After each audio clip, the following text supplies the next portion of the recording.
Soleil et la porte secrète. Soleil marchait sur le sentier de la forêt, sa cape rouge flottant derrière lui et une étincelle d'excitation dans les yeux. Il avait entendu parler d'une porte magique, aussi ancienne que les étoiles, qui exauçait un vœu à celui qui parvenait à l'ouvrir. Mais il y avait un détail. Personne, jamais, n'y était arrivé. Après avoir marché un moment entre des racines tordues, des lueurs dorées et des murmures de feuilles, Soleil arriva dans une clairière cachée. Là, dressée entre deux arbres géants, se trouvait la porte. Elle était haute, faite d'un bois brillant aux veines dorées, sans serrure ni poignée. Juste une inscription gravée. Elle ne s'ouvre qu'avec une gratitude sincère. « Facile ?» dit Soleil avec un sourire confiant. Il se plaça devant la porte et dit à haute voix « Merci !» Rien. Il fronça les sourcils. Il remercia de nouveau, plus fort cette fois. Il fit une révérence. Il tapota la porte. Rien. Il croisa les bras. « Quelle drôle de porte es-tu, toi ?»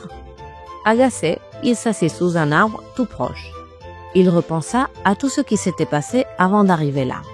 Il se souvint de ce petit nuage, seul et apeuré, qui l'avait aidé à retrouver ses amis dans le ciel. Du petit escargot perdu, à qui Soleil avait dessiné une carte avec un bâton.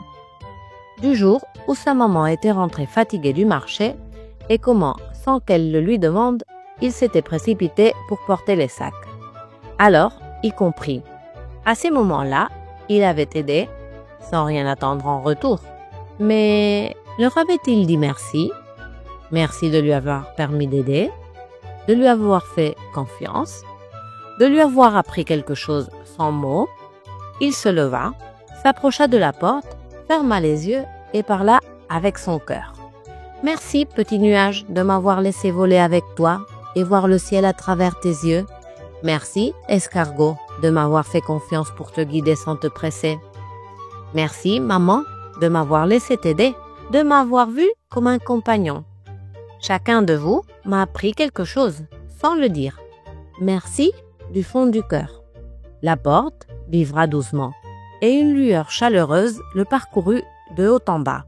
Les arbres et les plantes s'écartèrent comme par magie, et le bois commença à s'ouvrir, lentement, sans un bruit. De l'autre côté, il n'y avait ni trésor ni objet magique. Il y avait un nouveau chemin, illuminé d'une lumière vive, comme si le soleil lui-même l'avait tracé. Soleil sourit.